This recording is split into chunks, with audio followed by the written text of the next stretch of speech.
అనగారిన వారికి ఆశా కిరణం, అన్ని వర్గాలకు న్యాయ దీపం, బాధితుల కోసం పోరాడిన వీరుడు బాబాసాహెబ్ అంబేద్కర్ మా నాయకుడు. చీకటి జీవితం వెలుగులు నింపినాడు, సమానత్వం మార్గం చూపినాడు, విద్యతో మార్పు సాధ్యమని చెప్పినాడు, మనలో ధైర్యం నింపినాడు.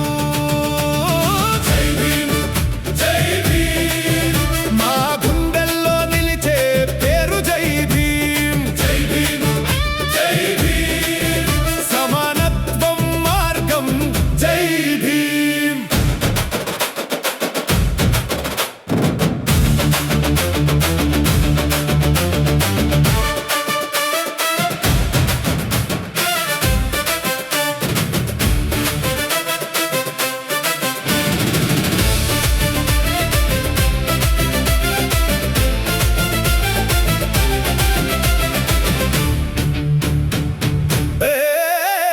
భారత రాజ్యాంగం రాసిన మహానుభావుడు, ప్రజల హక్కుల